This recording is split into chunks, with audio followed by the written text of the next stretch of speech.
not? Yeah. I'll stuff my face as you go live. It's all right. It's our show. We can do what we want. People don't like it. Well, hey, we hope they watch, but if they don't like it, oh, well, go start their own show. Yeah, there you go. Hey, on that story, so on the opposite end of the spectrum, my daughter one time, because I always, for the most part, drive diesels, right? Right. And she takes my truck. She wanted to drive it. Well, it's that new truck that I rebuilt the engine and switched over to a gas, which she didn't know. She takes a truck, it needed fuel.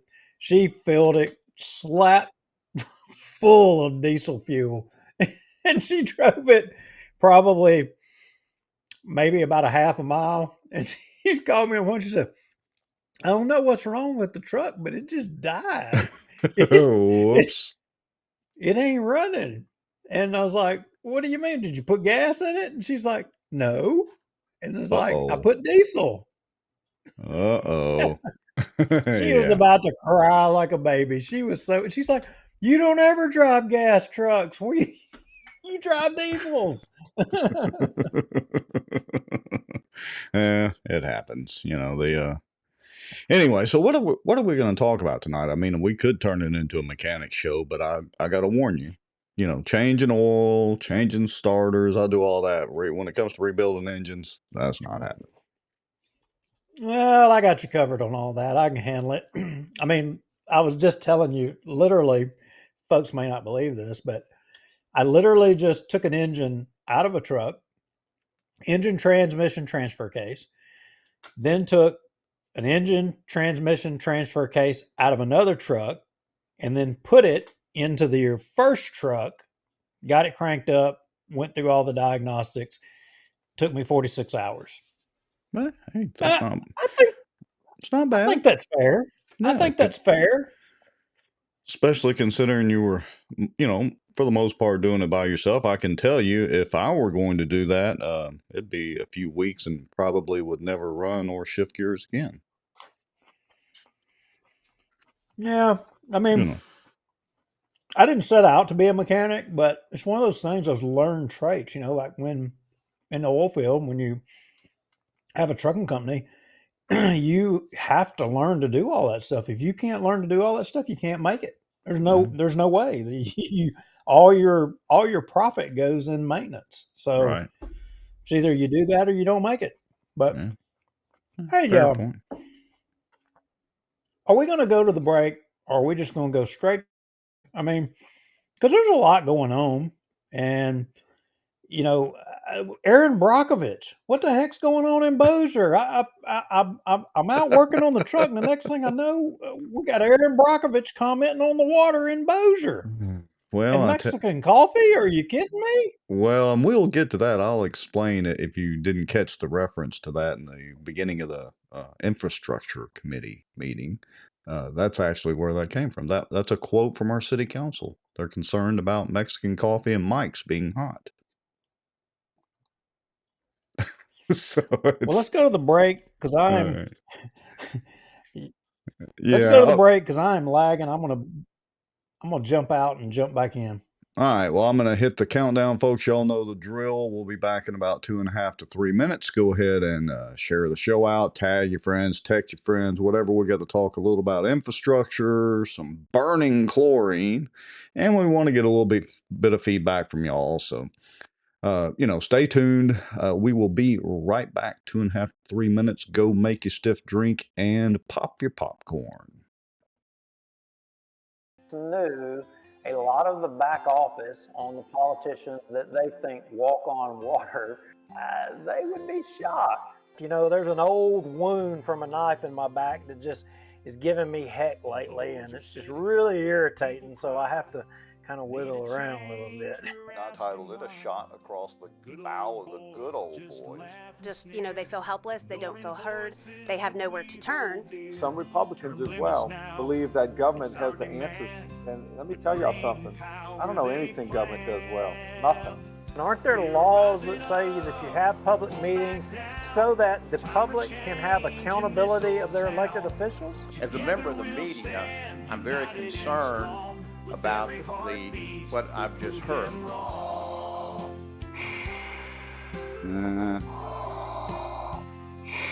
Well, I'm not thinking Star Wars at all. I'm thinking zombie apocalypse. All folks coming from the border down there? Yeah, it's going to border. It's actually going to Mexico, the buses. Doesn't mean they interpret it the same way that I do. For instance, the Second Amendment. I take it very literally.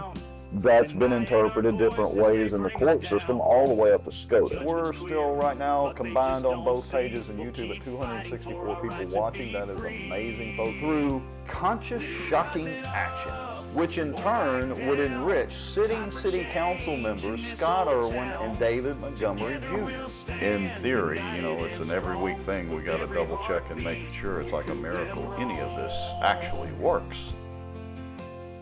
This live broadcast is brought to you by The Outdoor News, fishing and outdoors for our area. Acadiana Mortgage, over 25 years in the mortgage business. Pelican Training and Consulting. Reach out to Julie Ferris. Smarter Geek, making technology easier. And folks sharing information and watching out. Now, grab your popcorn and a drink. Here we go. Oh.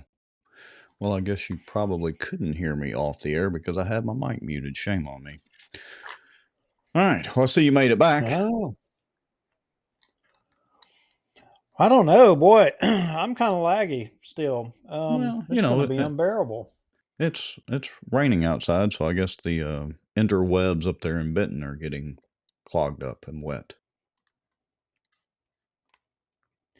Well, I am thinking that you're probably going to have to lead tonight because you are talking Chinese to me and I'm not understanding you. In fact, it's almost like that link I sent to you of that truck driver that stopped another California truck driver. And imagine this, he couldn't speak English. The officer did the stop and he couldn't understand him. Oh, great. Yeah, you're kind of lagging. You're freezing in and out, but we'll see if we can maybe trudge through it. Maybe you'll clear up here in just a second.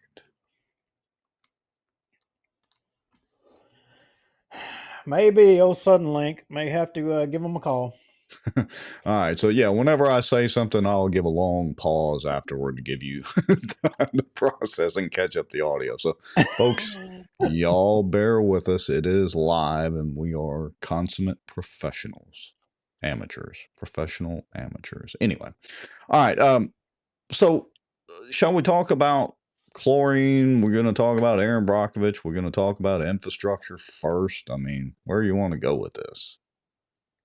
Any preference? Well, no, before we get to Bossier, I mean, look, there's a few national topics I want to talk about. I mean, one, that link, I want people to see this because, look, one of the reasons I got out of the business, I was technically in the oil field business and, look, we did solids control, site construction, worked in the Dakotas, worked in Ohio, West Virginia, Pennsylvania. A lot of people don't know that. Worked all over the place and did a lot of oil field stuff. And things changed and sold that company, took away cash and assets, and basically became a glorified trucking company. But the trucking stuff kind of wound down, and it got to where it wasn't worth doing. And, you remember, Rex, I worked a lot of years up in the Rockies, and the truth of the matter is the reason I was in the Rockies is because it was the only place you could make any money. And part of that was because of the risk. Steering wheel holders, they were fearful of 8% grades and washboard roads on those steep inclines. They wouldn't pull it. So the money was really, really good. Was it dangerous? Yeah. Was it risky? Yeah. But the problem was rates across the country on things for trucking was getting so low, and it was getting low for a reason.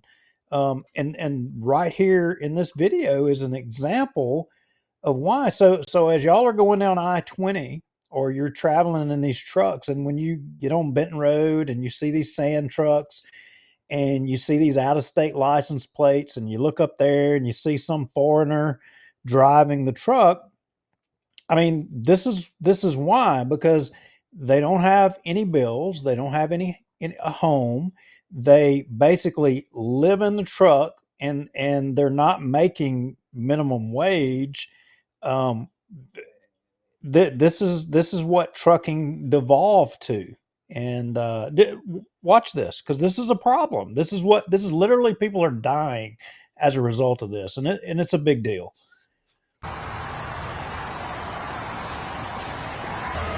Yes, sir. Hello. Good morning. Yeah, I'm good. Why are you parked here? Yeah, I parked here 3 hours.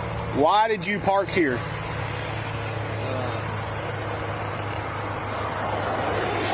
You understand English? Yeah. You do? Yeah. Why did you park here? Yeah. No good. I'm Officer Eddings, Arkansas Highway Police. I need your driver's license, registration, and insurance for this truck. Is there anybody else in the truck? Well, Is there anybody else in the truck? my company. Your company. Okay, you don't understand English. Yeah. Where's your logbook at? Yeah, sir. Put you some clothes on.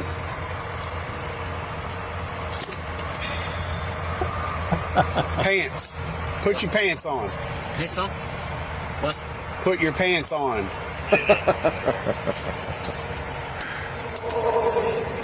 Pants. Put some pants on. Yeah. He has to show him what he's talking about. That's crazy. Okay. What company do you work for? The company, California. Your company's called California? Yeah. Wow. Yeah. Yeah, you don't understand me. Okay. Wow. All right. I mean, look, you can stop it. So this just goes on and on. He ends up bringing him up to the side of the patrol car. He pulls up like basically stop signs, yield signs, and has the guy look at the stop and the yield and the signs that you and I take for granted every single day, and have him, what is this? The guy couldn't name a single one. He couldn't tell him what any of those were. And NAFTA did this. It put a lot of these companies out there on the road, and they just stick, drivers in there from foreign countries. They can't speak English. They don't know the difference between a stop sign, a speed limit sign. They've got no clue. And they're out here on this. They're on the. But how are they getting their They're on CDLs? States like California and those type states issue driver's license to them. They're issuing them to them. And why are they doing it? To get their voter rolls up. They don't care. They could care less. And then these guys are coming across state lines into our states and killing people. That's it. I don't even know where to begin with this subject. I mean, part of me says, well, okay, just because you look up in a truck and you see somebody that's Hispanic or Oriental or whatever, that doesn't necessarily mean they're one of them foreigners. I mean, they could be a U.S. citizen and speak English or butcher it just as well as you and I. But then the other side of me is like, well, yeah, but how can you actually tell? And how do these companies get by with this? Isn't there a federal regulation for trucking that they have to be able to comprehend English? Oh, they're absolutely supposed to be able to, but up until the Trump administration, nobody enforced it. They don't enforce it. I mean, and look, in Bossier Parish, you ready for this, Rex? I'm listening. In Bossier Parish, I can tell you that there was a trucking company operating in Bossier Parish, and it's not. I mean, look, I think there's some good Hispanic people. I do. I've had some good Hispanic employees in the past. I mean, and worked hard. I mean, I'm talking about those guys would work their butts off. But I can tell you, there was a Hispanic trucking company that worked in Bossier Parish that when their trucks would go on, off duty or whatever, and they would be staged to go on well locations and things like that, drugs, the needles and all that stuff wherever. I reported it several times, and I don't know that they ever got busted. And to my knowledge, that company still operates around here, and it went on in Bossier Parish. All right. So not to interrupt you, I'm reading from the Federal Motor Carrier Safety Administration, 49 CFR Part 391, published in 2014. And it says, the guidance explains that the English language rule should not be construed to prohibit operation of a commercial motor vehicle by hearing impaired drivers who can read and write in the English language but do not speak. Let's see. Granted, this, all right, so this just has to do with hearing impaired. I don't see anywhere where, only if, maybe that guy in the video was hearing impaired. I don't know. And let's see. Yeah, that wasn't the case. It is evident that the ability to read and speak English is important to any adequate compliance with safety regulations. I'm reading from the federal site now. Anyway, I've heard this and I've always wondered, how do these guys, I just don't understand how they get their CDL. I mean, I know what you're saying. The states just, turn a blind eye to it and just grant them their CDLs. But I mean, how would they even pass the test? Do they give the test in foreign languages? They must. Well, you assume they even took a test. I mean, in some of those states, I mean, hell, they probably are not even giving them a test. Great. And they're running around the roads. Have I caught back up? Yeah. No. Did you say something? No, I'm sitting here processing this. They're driving around in pulling 60 to 80,000 pound loads, and you're telling me they might not have even taken any kind of test. They might not be any more qualified than a teenager. That y'all should feel just wonderful riding down the road, especially like on Benton Road when you get behind one of those sand trucks and all that sand's blowing off the top, sand blasting your vehicle. I mean, and you think, well, maybe the driver cares, and he could care less. He could care less. He don't care about your car getting sandblasted. And if you pulled him over or got him to stop, you couldn't even carry on a conversation with him 9 times out of 10. Anyway. All right. Whoops. Hold on. I'm checking our volume levels here. Okay. I don't. Yeah. So that's just got my mind fried right now at the moment. I'm sorry. I mean, but look, I'm fine if people want to come to this country. If people want to come to this country and they want to assimilate and they want to support us and they want to become a part, that's what America's about.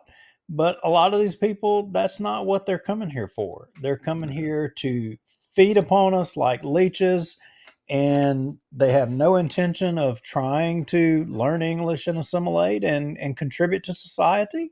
And you know what? They got to go.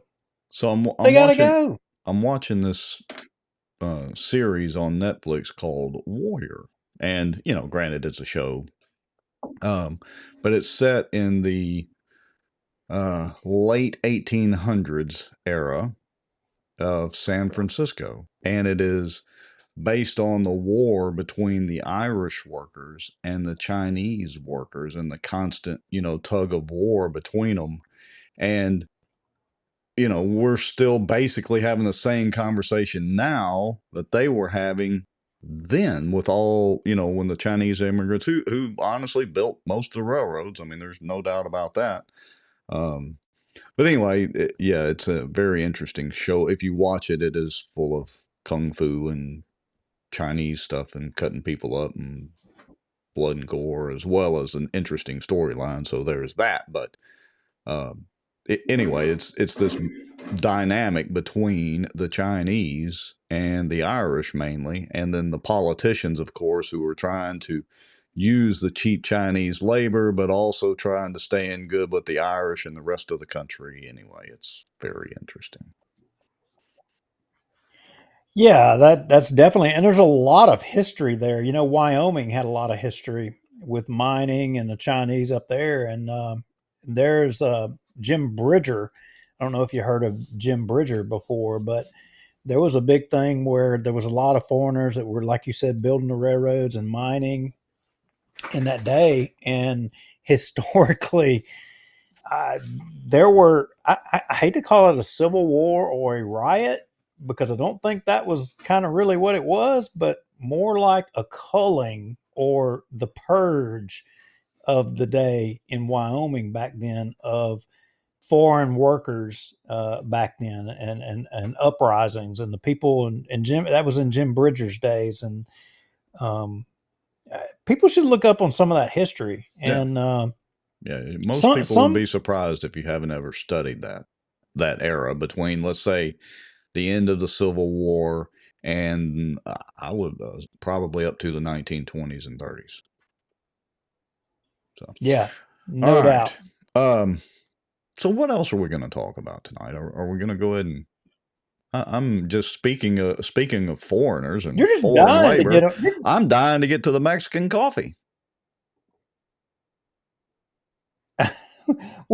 What the heck is this Mexican coffee about anyway? Where did that come from?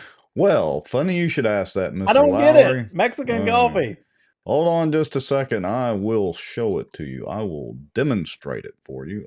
Let's see. Let me do a little link clicking here so I can get the screen. Oh, let me guess. There's a Mexican coffee joint opening in Bossier.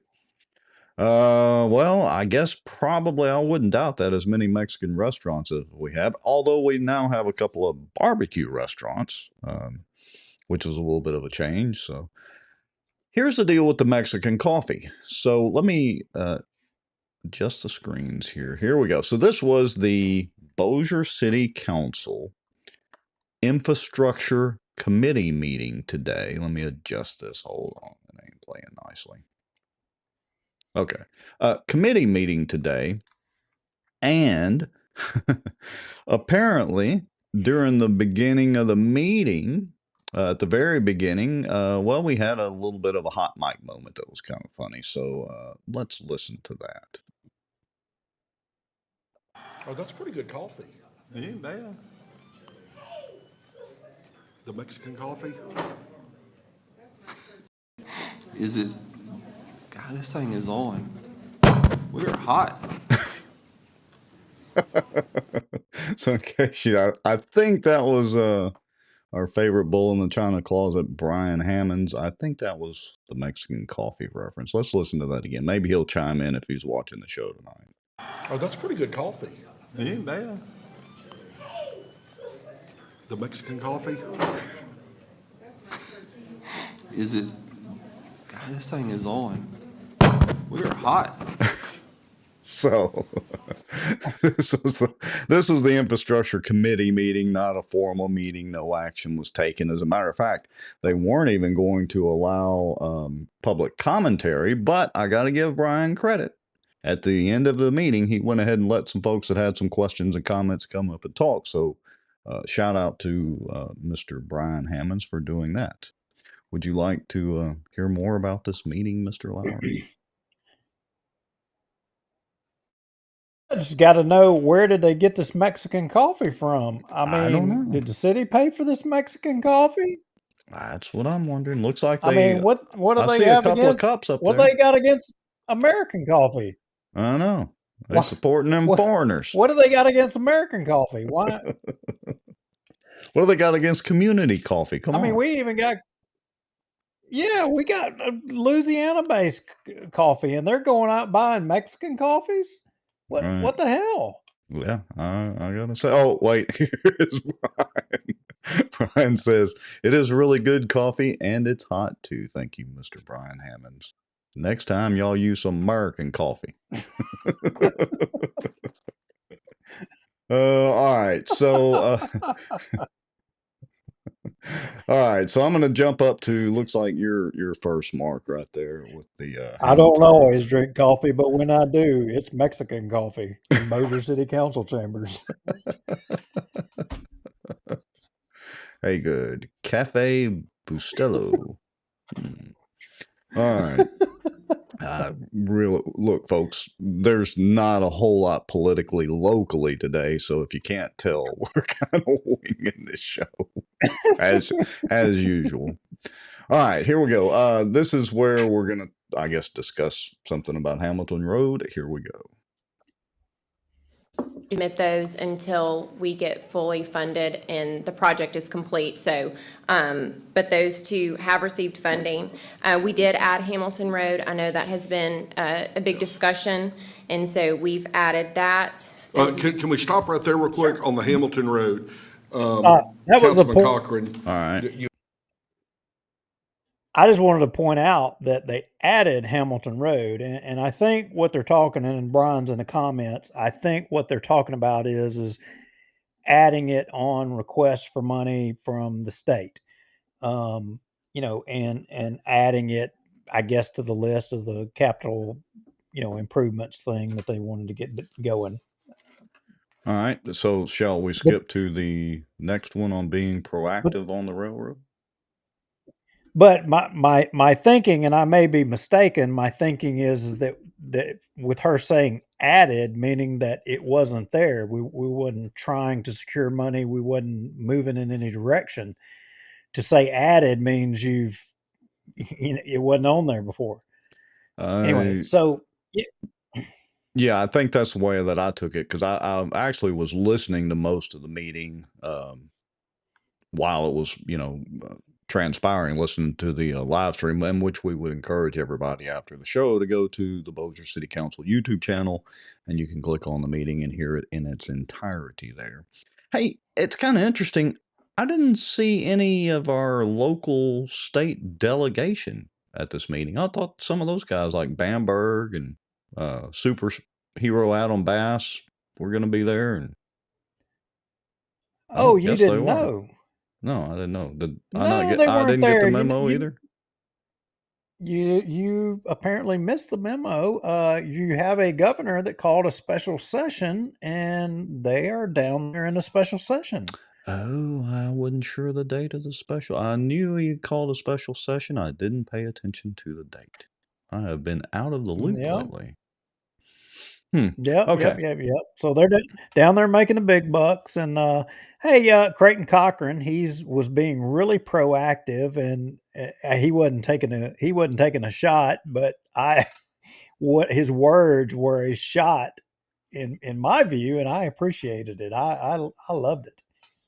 Yeah. All right. Here we go. Get down the road where we're ahead of. We got the cart before the horse, so to say.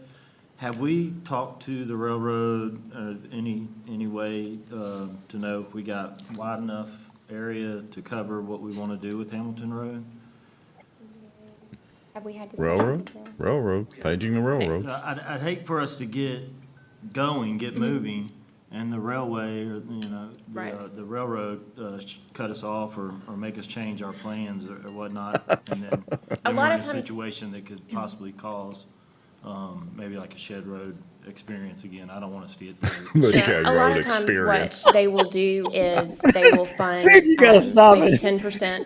The shed road experience. That sounds like an album. Yeah, I got in my mind like the Jimi Hendrix experience, and in this case, the shed road experience.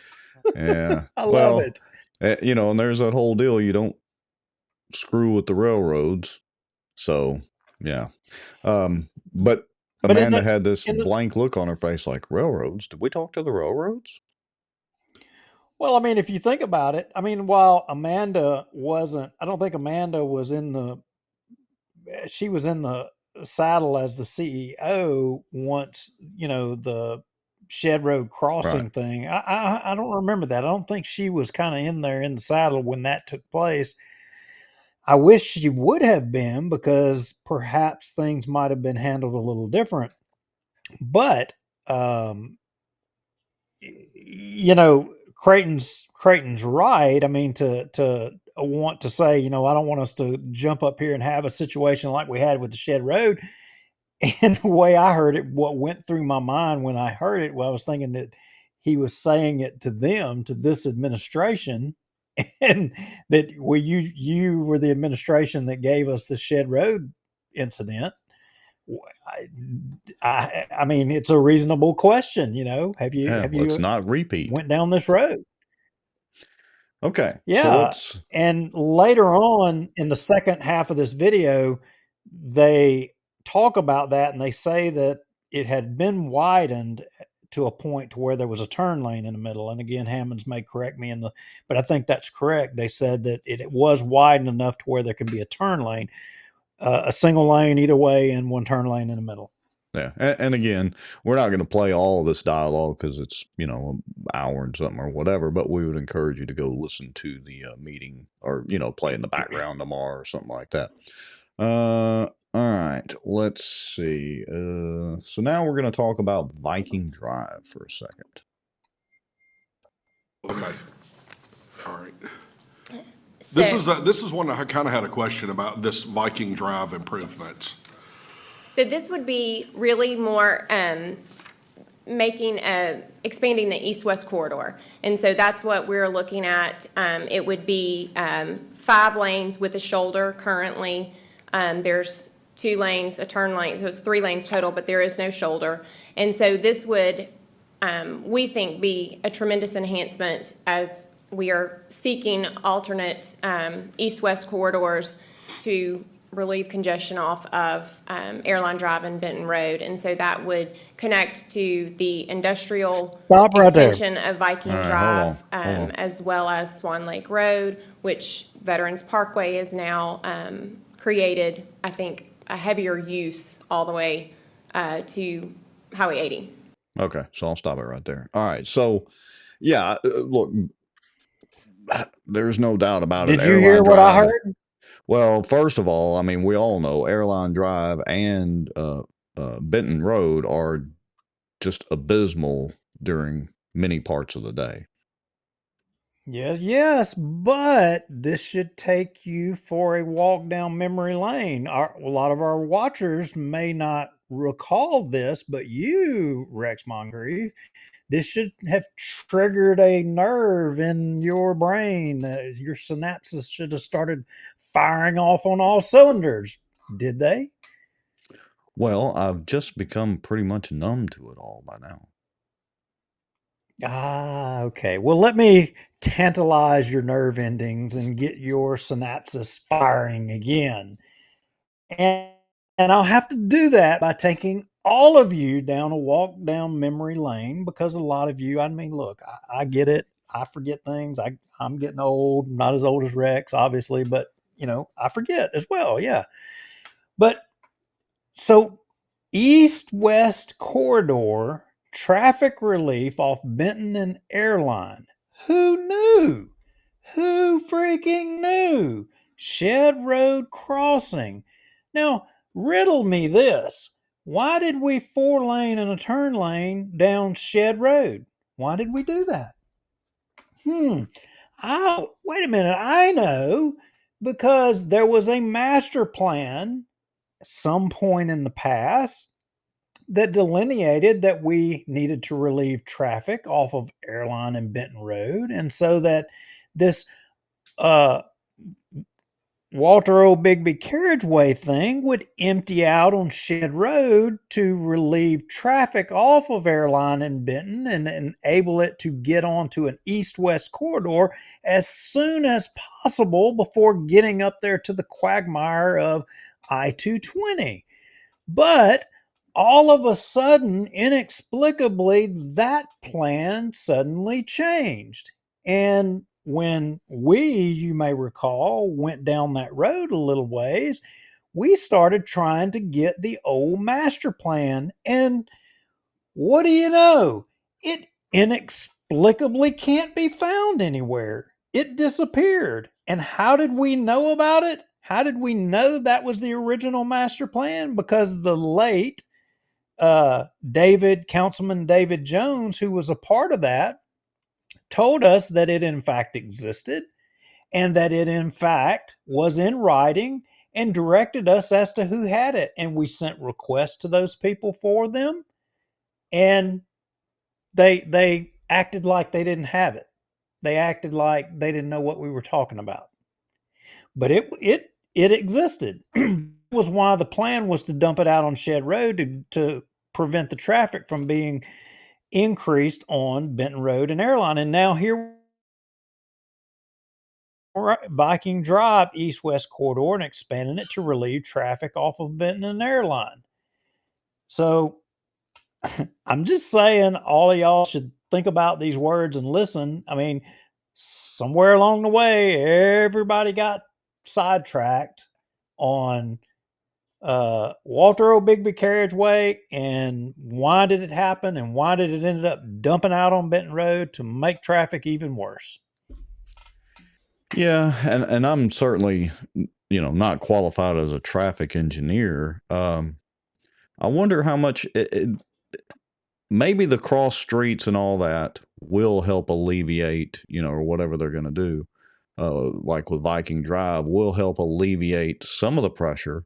But I don't see those cross streets as really helping much to alleviate the pressure on Airline and Benton. It's not that people are trying to get across from Airline to Benton mostly.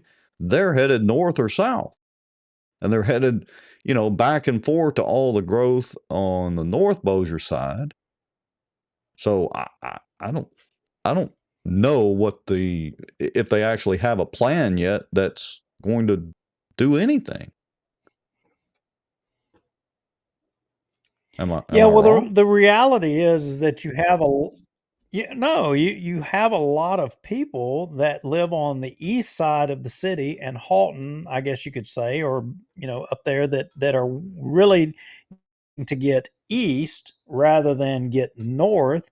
And if you provide them the ability to go, in that, and we're talking about a small area, but road, that's where we're talking about. And to dump them off in the middle between I-220 and Shed Road on one of those thoroughfares did zero to help the matters. The people in the original master plan had it figured out. They said, well, we need to dump them on Shed Road and get them going east-west right out of the gate sooner rather than later. But somebody somewhere along the way screwed those plans up. And why did they do it? That's the $1 million question. I think all of y'all can figure out why it was done, and all you need to do is connect the dots. I mean, it's cost us how much money later? Parking lots and good grief. It's ridiculous. So Haygood has a comment. He says they have to put an off-ramp on Viking to stop the bottleneck off 220. Now, that I 100% agree with. I would also say that, it's ridiculous coming across the 220 bridge anytime around 5 o'clock coming eastbound, coming from Shreveport across the river, because about the time you get halfway to the Benton Road exit, 220 is backed up and at a standstill. The right lane's at a complete standstill, and the left lane, everybody's rubbernecking or trying to cut into the right side lane. So I don't know what they're going to do about that. I guess adding an off-ramp to Viking Drive may help some, but most of those people that are getting off there, that very few of them are headed south on Benton Road. Most of them are turning and going north. So I'm not so sure that the Viking Drive would help alleviate that problem. It would help it at Airline and 220 somewhat. I got the solution. I got the solution. This council needs to go back to the drawing board on the Shed Road crossing. Go back to the railroad and revisit this thing. Go back to the railroad, cut another deal. You've got a crossing, let's see here, almost a mile north of there, you got another crossing that you could theoretically shut down. If you need to redesign or relocate the roundabout, to get in compliance, it would be worthwhile to do it. I mean, because if you dump that traffic that's hitting Benton Road and heading north, and give them the option of hitting the east-west corridor on Shed Road, voila, you're gonna cut down a ton. All those people going up to hit 220 to go east, I mean, you're gonna send them on. They're gonna take Shed Road. They're not gonna go down Benton Road. They're gonna take Shed Road. Yeah, I would agree. Val Baker says in Swan Lake Road it is busy and getting busier. There's no doubt about that. So, I'm not a qualified traffic engineer. As I travel around Bossier City quite frequently, as a lot of people do, I can just tell you where the spots are. I avoid going down Airline or going down Benton Road like the plague. Now, what really sucks is the I-20 construction. So, I've had to take Benton Road and Airline Drive a lot more than I normally would. It used to be faster for me to leave here and cut through to Texas Street, get on Industrial, jump on 20, and then run up to, say, Airline Drive. If I was going to South Bossier, it was far faster than me cutting through and going to Airline Drive and then turning there. Anyway, it's a challenge, to say the least. I don't know what the whole solution is. Look, and while we're at it, everybody, we need to use the correct terminology. We do not need to use the Walter O. Bigby overpass or carriageway. We need to use the overpass to Benton. Y'all need to use the right terminology here. The overpass to Benton. Just count your lucky stars, because Benton has turmoil right now. Otherwise, Benton could find themselves blowing Bossier City up if they were organized. But they're too busy at being at each other's throats. Yeah, no kidding over silly crap. All right, so let's jump ahead to the 9:39 mark. This is Bean Boulevard to Viking Drive.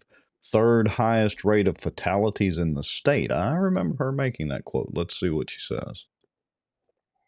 From Bean Boulevard, down to Viking Drive is very chaotic at times. It is one of the intersections in the state with the highest number. I think it's the third in the state for the most fatalities. So there are definitely, we recognize changes that need to be made. It is a state highway, but of course, we've done some projects before with Benton Road where we've sought state dollars to get those projects completed. Stop it. Yeah. That was the main part of it. That jumped out at me. The third highest rate of fatalities in the state. Something. I mean, look, my office is on Benton Road. I go through there regular, and I've seen a lot of accidents. I have, but have I seen a lot of fatalities? Or read about a lot of it? No, I haven't. I mean, that kind of stuns me. Because I can recall, even when I was a fireman, I don't remember there being that many accidents there. I mean, granted, I've been out of it for 15 years. I don't remember that many accidents. I don't. Well, I mean, there are quite a few that happen there. I mean, I don't know about the fatality side of it, but again, I travel. Well, I'm talking about at Bean Boulevard and Airline. So there are quite a few. And then right there at 220 and Airline, there are wrecks that happen all the time. And even all the way down to Home Depot and where the Lowe's parking is and all that, there are wrecks there quite frequently too. So that whole stretch is nothing but a nightmare. But yeah, that's interesting that it's the third highest. I wouldn't have thought that in fatalities. I mean, you're generally not going that fast right through there. Most people aren't. So, all right. Yeah, I don't know. I mean, I'm not questioning that what she's saying is accurate, because I'm sure she's getting it from DOTD, but I would be shocked that is the third highest fatality area or section or intersection or whatever in the state. That blows my mind. Yeah. Your lovely wife says maybe they ought to start writing freaking tickets for people running freaking red lights. Maybe so. Dee Clark says drivers just get stupid and impatient, and that's not only Bossier drivers, that's everywhere. I want to go back for just a second. So Sadow's got a comment. He says, no longer does the council archive broadcasts on YouTube's website, only through the YouTube app. With a couple of exceptions since June, through the web, the only way to access council videos through the city website using something called Boxcast. I'm literally looking at it right now, Mr. Sadow, through my browser on my Mac. I could do it on a PC. All their archives are there. If you click the live tab, it shows all the broadcasts that are live, except the ones where they've had a connection interruption, and they re-upload those. Those do not go in the live tab. They automatically go in the videos tab. So might check your browser, delete your cache or something like that, because I don't have any trouble finding the videos. They're there. All right, let's see. Ruttenbuck up to the mic. So we get to hear from Matthew McConaughey of Bossier City Engineering. Here we go. State, it's our water treatment, nanofiltration. If you can just kind of update us on where we are on that. Yes, sir. We have begun the design process to start expanding and enhancing the city's existing ozone system out there. Wait a minute. Stop. Let me hit the pause button. You got to stop. You got to stop. So I'm sitting here. I mean, look, I don't know Ruttenbuck. I don't know him. I think he's a smart guy. I do. Is he working for the city right now, or is he working for the port, or is he working for the Cypress District? Heck no, How can he's working for Manchac or Wagner or whatever the hell they are now. Well, I'm wanting to know, how can he work for all these different people and draw a big full-time salary for all these? I mean, how could he have a full-time job for? I think the city and the port and everybody else is paying Wagner Engineering, aka Manchac, the company formerly known as Manchac, and then he's drawing a salary from the company. So he just gets to go around to all these meetings and look, I gotta give him credit. He has pretty slick answers. So yeah, I mean, I'm not saying that he can't have slick answers, and he doesn't, and it seemed to have it all together and all. But I'm just saying, how can he give full as Bossier City and he's given full time as the port guy and full time as the Cypress District guy? I mean, how does that happen? How can you give full time to but remember, multiple different people? They've got the other guy now. I forget his name. Maybe Brian can chime in. He's in this meeting at some point. But the other guy is kind of the lead engineer now for the city, and Ruttenbuck's just kind of, I guess he's playing the Patrick Swayze Roadhouse cooler part. Well, let me back up. Let me redo this here. Can you, the tech extraordinaire that you are, can you be the tech extraordinaire for 3 different companies? Yes. At the same time? Yes. Is that right? Okay, so if you're the tech extraordinaire for my company and you're working for another company and I need you and I can't get you, then were you being my tech extraordinaire, or were you then you'll hire dropping the ball? Else. Then you'll hire somebody else. But no, I juggle that quite frequently. As a matter of fact, I've probably got 6 or 8 companies. I'm not defending. That's not what I'm saying. Not defending him at all, and I get your point. But correct, and maybe again, Brian can chime in the comments. I don't think Bossier City hired him individually. I think they had the contract with Manchac, or again, Wagner, and he's the lead guy from Manchac for the city, and he's got other guys that work for him. He's the guy that gets to stand up there in front of the mic and look cool and sound slick. I don't know. It just rubs me wrong. It rubs me wrong. I mean, I don't see that he's giving Bossier City 100%. I don't. How can he? How can you give He is not. 100%?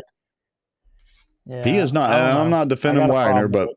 but we're apparently stuck with Wagner, although I'm not defending him. But again, I believe, correct me if I'm wrong in the comments, Mr. Sadow or Hammonds or somebody, but the contract is with Wagner Engineering. He is one of Wagner's employees, and, you know, they've got a bunch of them. He's just the lead engineer or whatever, and the guy that they send up to the mic. Anyway, all right.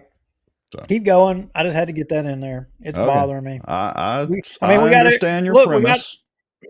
We got Eric Brockovich commenting on egos in Bossier City, and I'm just asking the question. I mean, how can the guy do the full-time job for multiple different people at the same time? You know. Yeah. All right. Yeah. And he's a juggler. He's a juggler. That's it. He's juggling. Yeah. Yeah. Now, look, I'll say this in the tech business. If I have one company that I was working for and they had me on salary as a full-time employee, that'd be different. I'd dedicate 100% of my time to them, but that's not how it works. You know, I'm an independent contractor, and in Wagner's case and Manchak's case, they're basically an independent contractor for the city. So anyway, all right, here we go. Nanofiltration. So we're going to get into some of the chlorine burn situation and all that here in just a few seconds. So everybody listen up close. It's an accident. I don't know how nerdy you guys want me to get, but we need that replaced. Basically, we have what we would call, you know, Gen 1 ozonation technology out at the water plant. Want to make sure that moving forward with nanofiltration, that system was brought up to current standards and expanded to handle the needs of a nanofiltration system. So pushing to have the design complete probably Q1 or so of next year, and then moving that into construction shortly thereafter. Will this, I know we've gotten beat up in the press the past couple of days. Okay. Will this alleviate what will we always still have to do the chlorine burn? It'll help. I want to be careful to say it'll alleviate that. We will reduce organics with the ozone system in Bossier. Who beat him up in the press? Did you beat him up in the press? No, everybody kept sending me messages and tagging me. I'd already read the Aaron Brockovich article because I follow Aaron Brockovich. But Brockovich posted something about the chlorine, and it was egos in Bossier City and blah, blah, blah. And so that got blown up and tossed around, and everybody was in an uproar. This is not the first time, because remember the brain-eating amoeba, she jumped in on that a few years ago, which is a headline grabber, and I'm not saying she is wrong, but Erin Brockovich does like to grab headlines. She did the same thing at the Camp Minden deal. She didn't really help do anything. She just comes in and grab the headlines, and that's okay. Yeah, I mean, but that wasn't nothing to do with us. Who had anything to do with all that? With what? The brain-eating amoeba?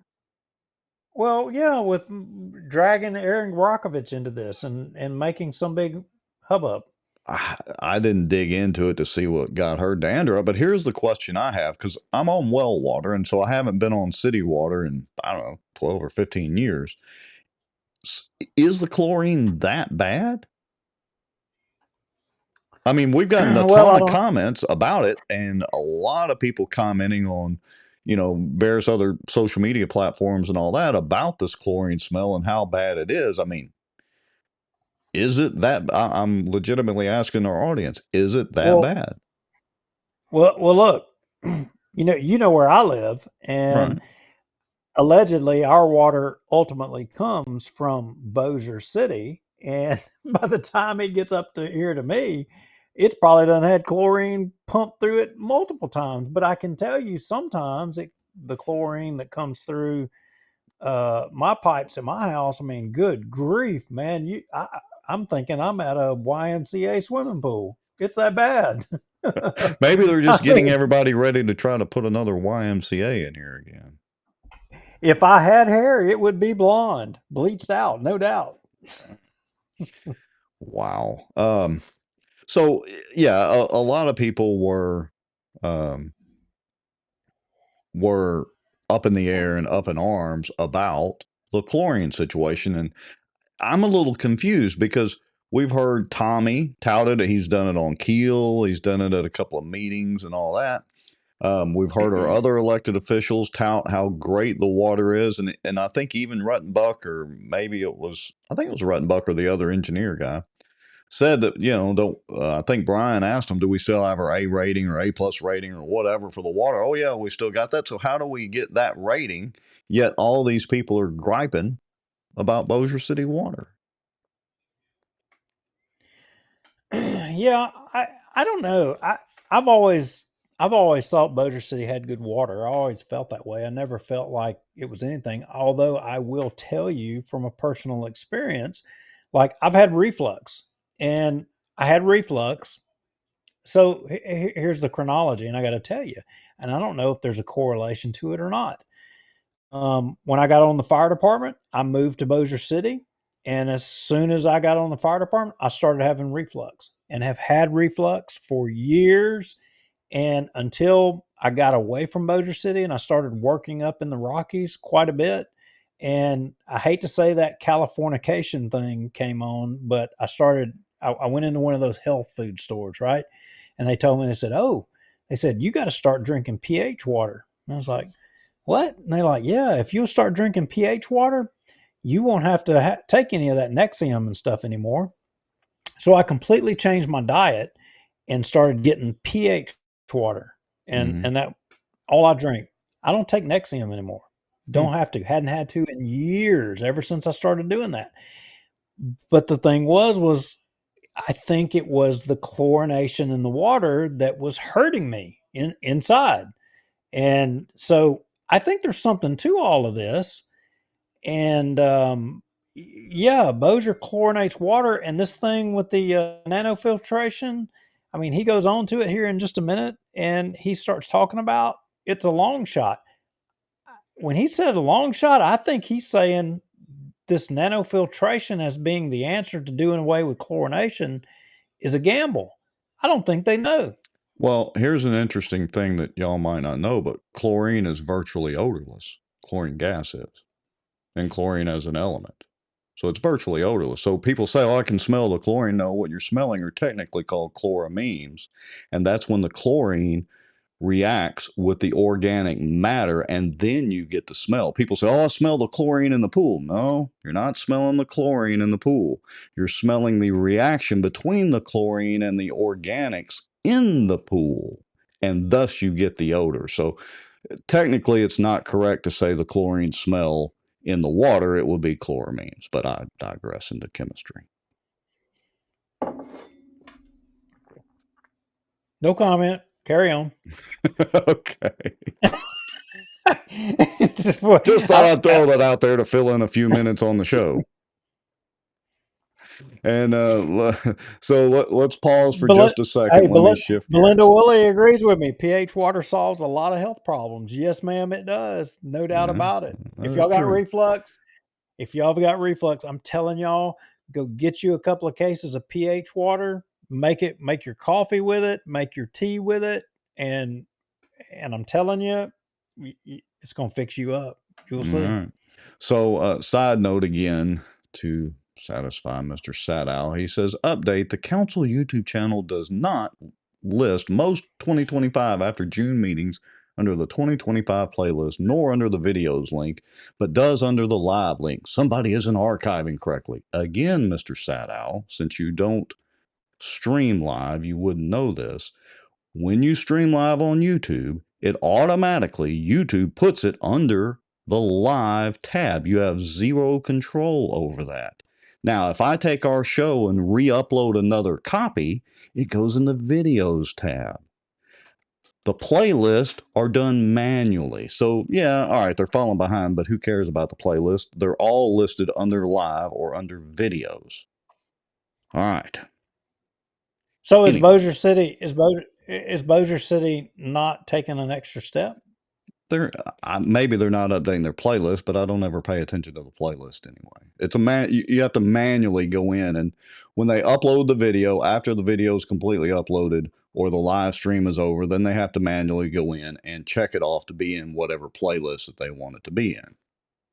And I don't know if they're doing it or not. Apparently, I'll believe that out that they're not doing it, but who cares? They're all under the live tab or they're all under the videos tab. Anyway, but I digress. We have bigger fish to fry, like chlorine odor and chloramines and Erin Brockovich getting her blankety blanks in a wad. All right, carry on. Yeah, I don't even know where we were, but let's listen to some more about chlorine burn and all that sort of thing. Runs pretty low, what we would call disinfectant byproduct levels anyway. But when we swap over to a free chlorine disinfectant, those disinfectant byproducts get to where we're either close to compliance or out of compliance. Whereas a lot of water systems that don't have the technology that we have, they're threading that needle every day anyway. So we're always pretty low with our disinfectant byproducts, but to swap completely over to a chlorine-only system and then dial that disinfectant back, we really need something to take the organics out of the water completely. And so that's the future. It's a big investment. I'm proud that the city got a couple $1 million. It's good. Yeah, blah, blah, blah, blah, blah. It's his way of saying they're pretty much, everybody's crazy for the chlorine smell. Yeah, well, at the 24:47 mark, he says, it's a long play. And that was troublesome to me. Granted, that may not have been the context of what he was meaning, but it's a long play, meaning it sounds to me like he was saying that it's a long gamble, is whether it will even work. Throw all this money at it, and we don't know if it's going to work or not. Yeah, Sad says, runoff into the red raises the salinity level of Bossier City water to high but safe levels. Sad I've got the numbers on the salinity level of the Red River, and everybody thinks it's high. That's why they think that giant salvinia doesn't grow in the Red River, which it does. I can show you the video. The Red River salinity content is not that high this far down. It is slightly on the backside of Texoma because Texoma has a pretty high salinity. This far down, the Red River salinity levels are not very high. I actually pulled the numbers a couple of years ago for the Outdoor News podcast, but I digress. Colonel Crockett says nanofiltration life cycle costs are going to drive up total life cycle costs, and water rates will have to double to pay for future infrastructure updates. Well, Colonel Crockett, that would be some interesting information. I would think that the councilman would like to know. Again, this is one of those things. If the current councilman need to know if future rates and infrastructure costs are going to be so much so that this thing may be going down a road that you shouldn't be committing any more dollars to. I think that's something they need to know. Yeah, and my knee-jerk reaction is there's a trade-off between the current system and the chlorine and all that they're using, and the ongoing costs and maintenance costs versus the converting to or doing the nanofiltration and what those costs will be. It would be interesting if we had a true cost analysis or cost comparison of those two things. So, yeah. All right, go ahead. Oh, I was going to say that, I had a conversation with an engineer type person at some point in the past, and we were talking about this nanofiltration stuff, and he was basically articulating what Colonel Crockett was just articulating, that it was a dead end, and that the soldier was being sold a bill of goods, that the end result was already known. but that they weren't getting it. I got to try to remember who that was I was having that conversation with. Miss Ruth Pope Johnston reminds us that our water rates will never go up if we get the port deal. What famous moron said right. that? Yeah.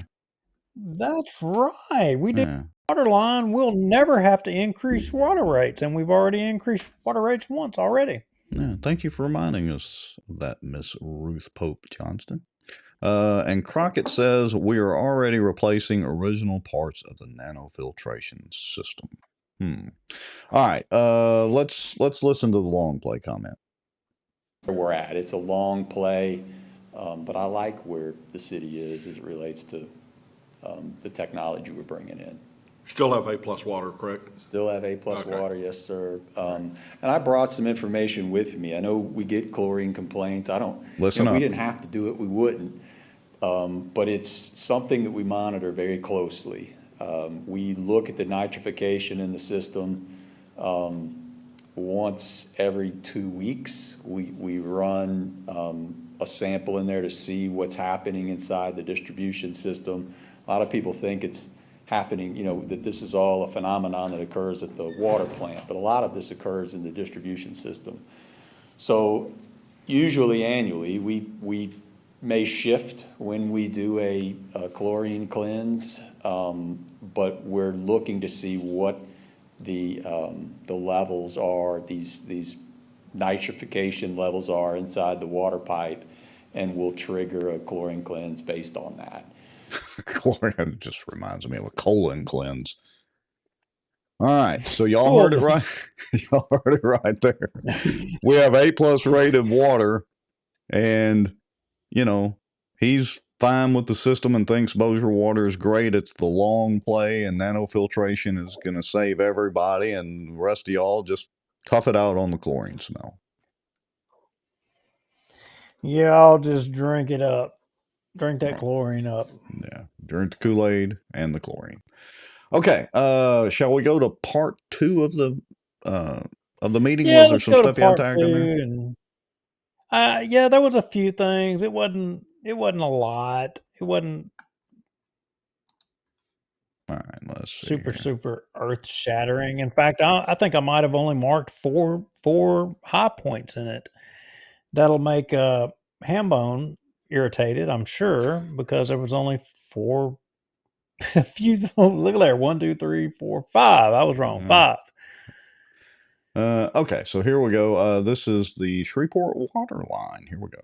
Situations that we could find down there, I believe we found it somewhere pretty close to there, is we actually still have some water lines coming from Shreveport that are connected in places in town, right? There is a water main that comes from Shreveport that services the base.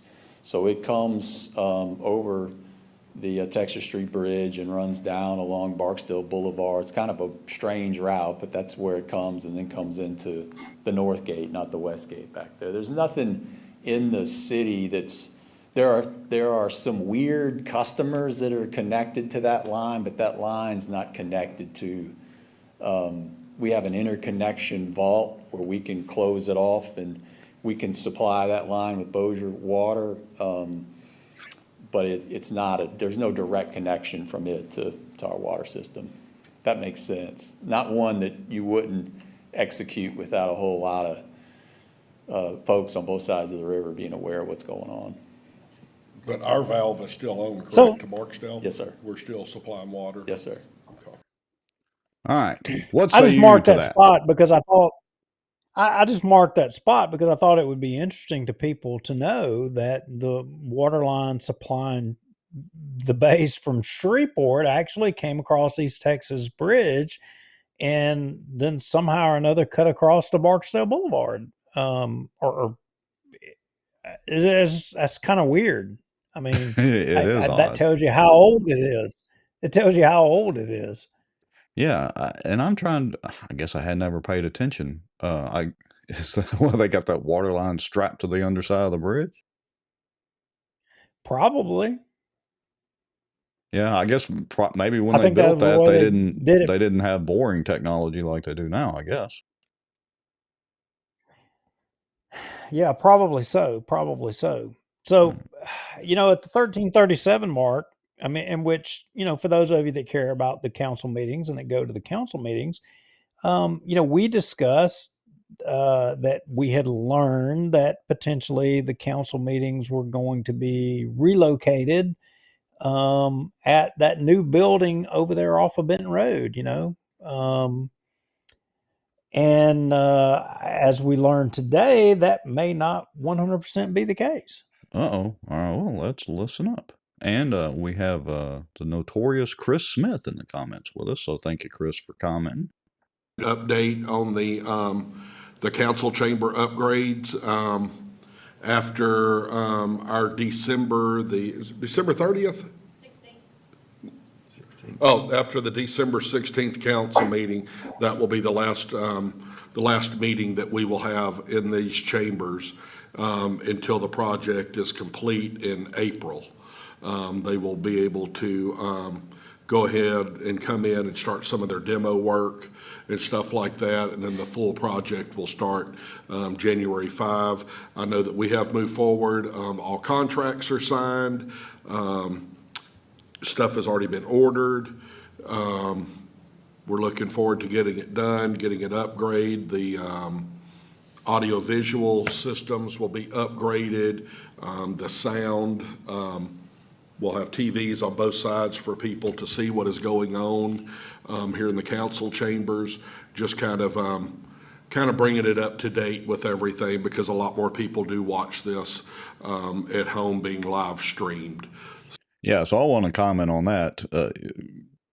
And hopefully it'll be fixed with these new upgrades and all that. But I've said this a few times before. Their audio is exceedingly low on their live stream. Now, they don't have to do, you know, $100,000 worth of upgrades to fix that. They literally just need to go to the little slider knob and turn their audio up just a little bit, but I digress. You know, look, some people, and I don't mean any offense to anybody on this or whatever, but you know what? The truth of the matter is I think the current council chambers are fine. I was going to ask, what exactly are they going to improve? Chris is in the comments. Maybe Hammond still is. What are y'all improving? I mean, it's not them. I think this was set in motion through the previous council or whatever. But you know, the truth is, I got to tell you, I don't think the current council chamber. I don't think there's anything wrong with it. I mean, you know, you're the tech guy. Could there be some tech things they improve on sound, audio, and video, and all that kind of stuff? Yeah, probably. But the setting, I mean, but we're talking for all of that. For all of that, we're talking on the tech side. You're talking a few $1,000 at the most. Yeah, the seats the seats are comfortable out in the audience. I mean, the carpet doesn't appear to be wore to me. I don't know. And look, just because it was set in motion before doesn't mean it couldn't be undone. That's what. Oh, well, it's already an existing law, or it's already an existing ordinance. Well, guess what? That can be changed. But I mean, look, get everybody new chairs. I mean, look, I can tell you those chairs they got there. I mean, good gosh, they've been there forever. They probably do need to be replaced. Because I've got one in my office, and it's it's my favorite chair. But I've had it since we opened our business, and that's been almost 30 years. Thank you, Chris. I know how old them chairs are. Chris is chiming in. He said, lots wrong with it. Place is covered in mold behind those sound panels. Yeah, okay. Okay. Yeah, well. See? There we go. Thank you. We don't want no politician dying from mold. Thank you, Councilman at Large and current council chairman or president or whatever, Chris Smith, for chiming in. Now we know. It's the mold. All right. And there's a little tit for tat with Colonel Crockett and the nanofiltration. So anyway, we'll see what they find out on that. All right. But I agree. Well, anyway, we'll stay off of that. They're doing upgrades, so there's no use. It's kind of like Trump tearing down is it the East Wing or the West Wing of the White House? Oh, the East Wing. That is so ridiculous. I mean, good grief. What is going on in our country? What is going on in our country? I mean, it's like everybody's fixing to get all wound up and pissed off now because do you realize that 59% of all the aliens in the country are getting SNAP benefits? Wait a And I minute. got to tell you, it crossed my mind. Are you talking illegal aliens as in foreigners? Or are you talking about the aliens in those UFOs that didn't exist, but the Air Force has now shown the tapes and everybody's seen them that actually do exist? Which aliens? Well, wait a minute. Are you talking about the ones that NASA is supposedly deceiving all of us, and they're coming right now as we speak? Is that what you're talking about? I'm asking you. I want clarification to our audience. Which aliens? Because look, they ain't no aliens to me. They're immigrants or illegal immigrants. No, I'm talking about the illegal alien immigrants in our country, and of them are getting SNAP benefits. So I got to tell you, so like a lot of y'all, they're so some people are like, now Haygood will feel me. Haygood will feel this, right? He'll get it. But 60% of the illegal aliens are getting SNAP benefits. So if allegedly, if we just did away with that, we could balance the budget just on that alone, right? So I'm scratching my head and I'm thinking, damn, you know what? Republicans and Democrat, the deep state, all of them, they maybe all be working together, and this shutdown is to cut out 60% of the SNAP benefits to the illegals, to cut them off, and that'll balance the budget. They're all working together. It's a big conspiracy between the aliens and the federal government. It actually is. You always follow the money and see where that leads. Want to put the comment up. Chris Smith says Colonel Crockett was referring to the ozone system that Ben talked about in the meeting. That system is 30 years old and is used with, I just lost his comment, used with or without nano, but can't convert without it being upgraded. So thank you again, Chris Smith, for clarifying. Shall we jump to the no comments today from foreigners? Because literally, that's what they said. There was some guy from Shreveport, and they weren't going to let him comment. You were talking Chinese to me, or have you defected or something? I've turned on my translator, real-time translation. It's AI. All right, let's jump ahead. Hey, you know what? You know what Chris and Brian and this council would benefit from? You know what I think they would benefit from? Here's a recommendation, free, no charge. They should, and I could facilitate it because I have had dialogue with Erin Brockovich years ago. They should reach out to her and have her, as a third party, make recommendations on what they should do on the water system in Bossier, and have a third party review. No, it's not a bad idea. That way, every time she chimes in, I mean, look, yeah, I agree with you. She grabs headlines. I don't disagree with that at all, that criticism, but I do give credit to she's seen a lot of systems across the whole country and has had a ton of information poured upon her. I mean, I think it could be beneficial to hear that out.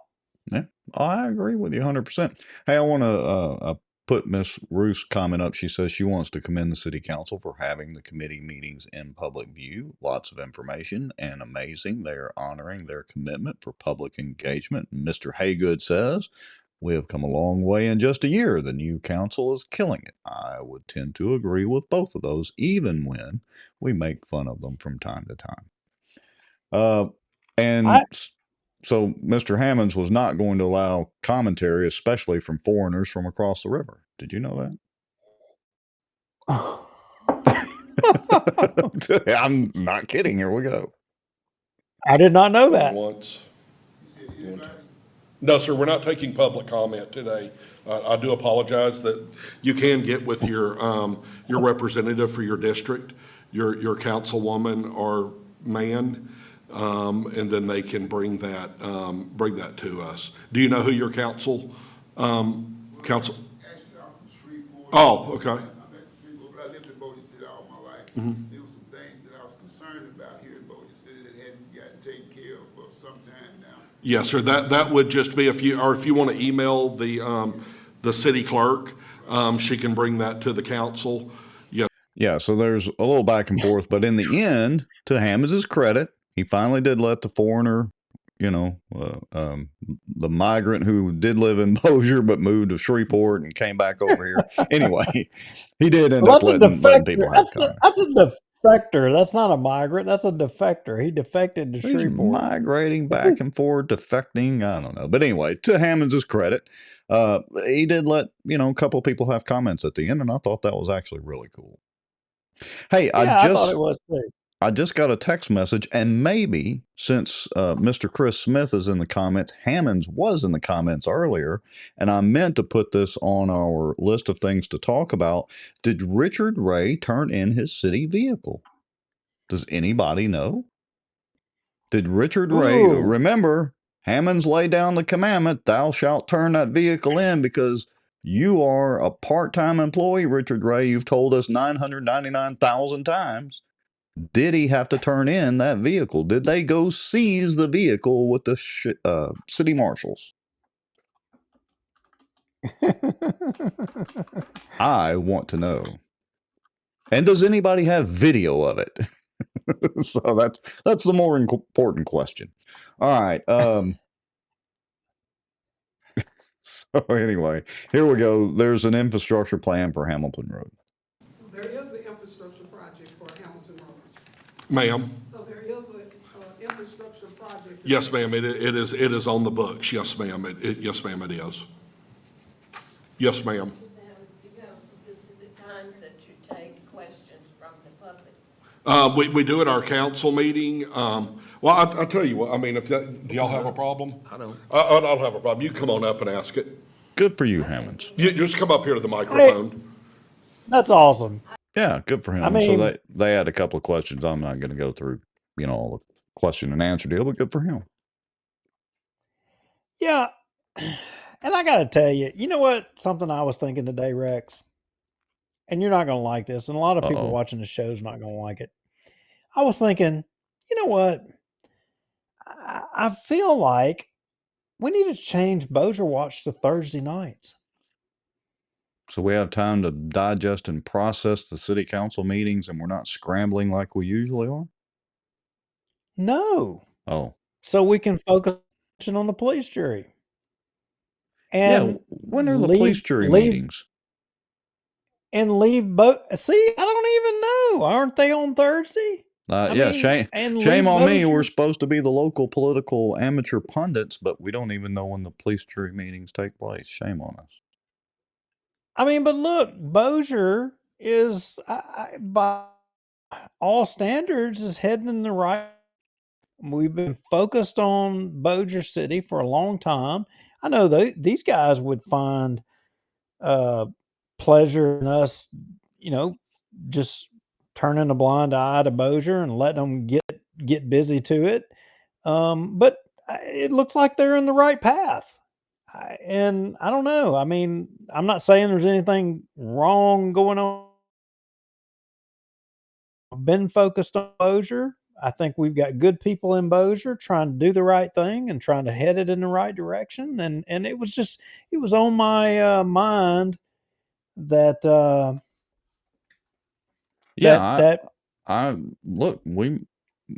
it's our show. We can put it on any night that we want. We may consider doing that. Because look, it goes right to Miss Ruth's comment here. She says she appreciates Councilman Hammonds for telling the persons that they have a councilwoman, being Miss Deborah Ross, who is working hard to represent that district. They complain the roads have been bad for 20 years. Hello, Mr. Darby. Didn't take care of your district. At least Miss Deborah Ross appears to be trying her darndest. to look into everything and start taking care of that and addressing problems that have gone unanswered for quite some time.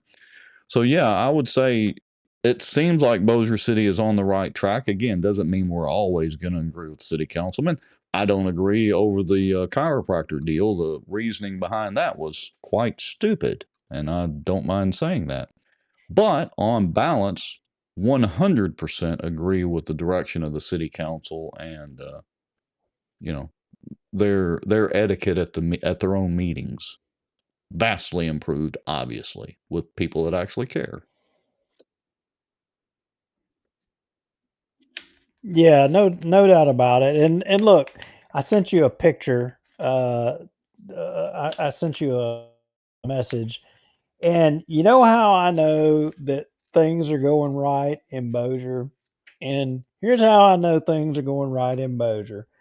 So when we got the councilman making a few messages within, and we're talking about maybe he can come on and comment on something, and I say to him, I say, look, well, hey, I text him and say, hey, why don't you come on the show and let's address this or whatever, and he says, nope, can't do it, I'm busy. Wow. And this is what he sends me. Well, I don't know if you want me to show it or not, because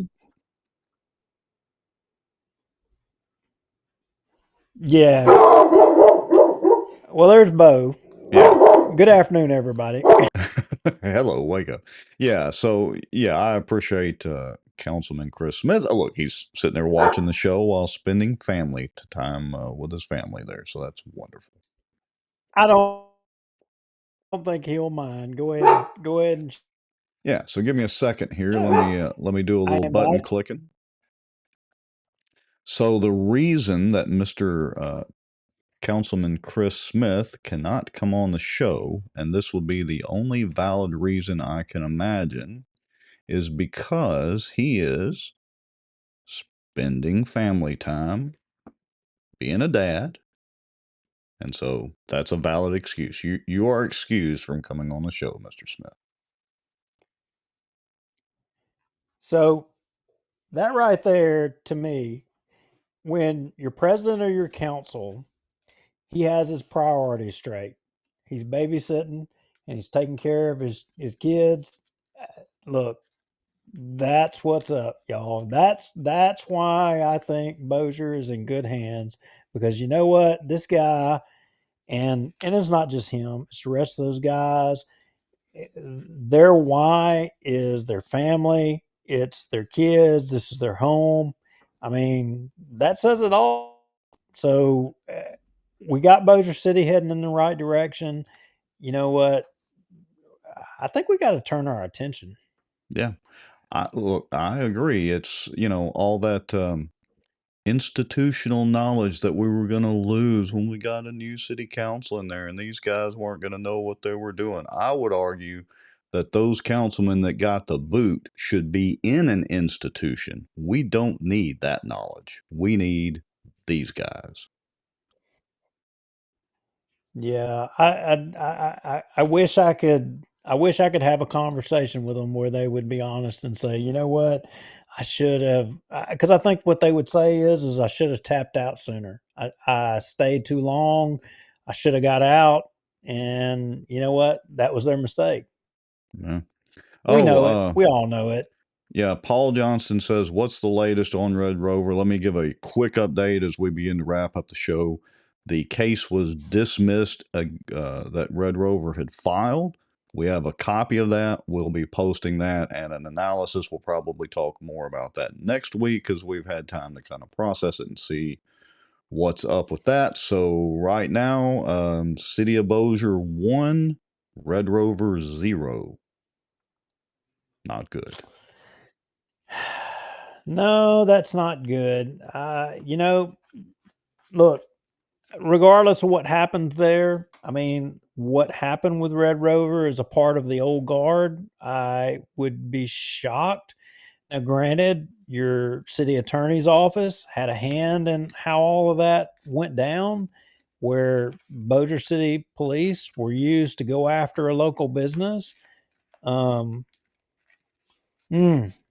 I don't know, but I don't know that that's going to fly with this council. I think that if this city attorney's office tried to do that, I think this council would probably have a hand in that. They would probably weigh in on that deal. Yeah, probably so. Paul Johnson says, who dismissed it? That would be Judge Edwards of the Western District of Louisiana. He dismissed it with prejudice there, Mr. Haygood. So they may appeal it. I don't know. Reading that whole thing, it's interesting to say the least. I'll just leave it at that until I've had plenty of time to analyze it. All right, Mr. Lowry, I'm out of stuff to talk about. I am as well too. Hey, all of y'all go buy XRP. What is it? Has it been going up, or is it still? Oh, looks like we lost Mr. Lowry. His parting comment was, "Everybody go buy XRP," which is cryptocurrency. All right, well, I'll go ahead and wrap up the show here. Again, we appreciate everybody watching. We've been north of 50, 60 people watching for most of the show. Duke he is unfrozen now. Okay. Are you still there, Mr. Lowry? Well, apparently I went somewhere, but I'm back now. kind of a never land. You said everybody buy XRP and it froze. I should have just hit the finish button right then. All right, and full disclosure, we are not giving financial advice, but we're both fans of cryptocurrency. So anyway, just letting everybody know, hey, appreciate everybody watching, all the comments coming in. Even if we do a little tit for tat with back and forth with people, that's fine. It's part of the show. It's part of what makes this fun. We may change this to Thursday night so we can pay attention to the police jury. I don't know. We'll kick that around. We'll let everybody know. And anyway, that's about all I got. Anything else, Mr. Lowry? Any parting shots before you freeze again? We're out of here. Good night.